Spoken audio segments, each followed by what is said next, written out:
చేసాం. ఇంకొకటండి, దానికి ముందు మేము చాలా చేసాం, చాలా మంచి పనులు చేసాం. అప్పటికీ మాకు ఒక పబ్లిక్లో ఇమేజ్ వచ్చింది. ఇది first time barber shop video నుంచి స్టార్ట్ అయింది. ఆ వీడియో అయిపోయిన మూమెంట్ మధ్యలో వస్తే ఇలా చేయొచ్చు కదా, మీకు డబ్బులు వస్తే ఇంకొంచెం పెద్దగా చేయొచ్చు అంటే, మేము ఈ పెద్ద పెద్ద సెలబ్రిటీసు, ఇన్ని 100 కోట్ల ఆస్తులు ఉన్న సెలబ్రిటీసు ఎందుకు చేయడానికి ముందుకు వచ్చారో తెలియదు కానీ అండి, ఆ సమయంలో మేము అది ఎందుకు చేయడానికి ముందుకు రావడానికి కారణం ఏంటంటే, ఈ మంచి పనిని ఇంకొంచెం పెద్దగా చేయగలం, ఇది ఒక యాడ్. ఇప్పుడు ఒక క్రియేటర్కైనా ఎవరికైనా రెండే అండి, యూట్యూబ్లోంచి వచ్చిన రెవెన్యూ, అడ్వర్టైజర్స్.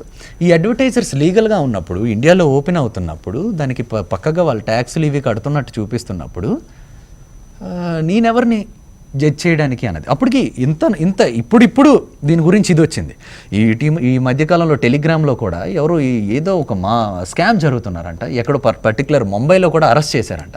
ఇక్కడ కూడా దాని గురించి ఎంక్వైరీ పెట్టమని. మీరు టెలిగ్రామ్లో ఉన్నారని రవి చెప్తున్నారు.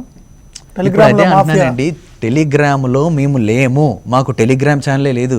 ఈరోజు ఈ నిన్న నేను తెలుసుకున్నాక నేను ఆశ్చర్యపడ్డా. టెలిగ్రామ్లో 70,000 మంది ఫాలోవర్స్ ఉన్న ఆయన రోజుకి 14 లక్షలు సంపాదిస్తున్నాడట. నాకు 3 కోట్ల మంది ఫాలోవర్స్ ఉన్నారు యూట్యూబ్లో. ఇన్స్టాగ్రామ్లో 1,30,00,000 మంది ఫాలోవర్స్ ఉన్నారు. మేము అటువంటివి చేయలేదు. కాకపోతే ఒకరు చేశారని పదే చెడు ప్రచారం, అదొక పర్సనల్ టార్గెటింగ్, దాని వెనకాతలు కూడా కొంతమంది ఉండి చేయిస్తున్నారు అన్నది మాకు తెలిసింది. లేనిపోని ఆరోపణలని, ఇలా పర్టికులర్ అమ్మాయిలని, ఇదని ఏవేవో అంటే వ్యక్తిగత అంశాలు నేను మాట్లాడినండి. అంటే అమ్మాయిలు మీ మధ్య కాదు, ఎవరైనా ఇద్దరు మేజర్ల మధ్య మ్యూచువల్ అండర్స్టాండింగ్ ఉంటే మాకెందుకు? అవును, కానీ అనైతికం, మనం మోరల్ పోలీసింగ్ చేయలేం. బట్ బెట్టింగ్ యాప్స్ మీరు ప్రమోట్ చేయడం వల్ల అనేక కొంపలు కొల్లేరవుతున్నాయి. లేదు, అదే నేను అంటున్నా. కరెక్ట్. ఇలా చెప్పి ఒక అబద్ధాన్ని 10 సార్లు చెప్పి నన్ను డీఫేమ్ చేయడానికి నేను ఇది చేస్తున్నాను. నేను ఇది కూడా, ఈ విషయాలు కూడా, అమ్మాయిలు ఇవన్నీ ఎందుకు చెప్తున్నానంటే, బెట్టింగ్ యాప్తో సమస్య ఉన్నోడు బెట్టింగ్ యాప్ గురించే మాట్లాడాలి. ఈ పర్టికులర్ పాయింట్స్ ఇలాగా ఇది వాళ్ళ స్టాఫ్కి 20 బ్యాంక్ అకౌంట్లు ఉంటారు, ఇది ఆ అమ్మాయిలతో సంబంధాలు ఉన్నాయి, అమ్మాయిలకి ఇంత ఇచ్చారు, ఏంటండి ఇవన్నీ? అంటే బెట్టింగ్ యాప్ సమస్య ఉన్నోడికి ఇవన్నీ ఏంటి, నాకు అర్థం కావట్లే.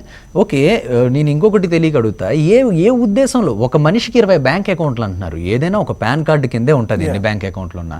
అప్పుడు 20 ఉంటే ఏంటి, 100 ఉంటే ఏంటి? లాజిక్ లెస్ అది. కానీ జనాల్లో వదిలేసరికి 20 బ్యాంక్ అకౌంట్లా అని.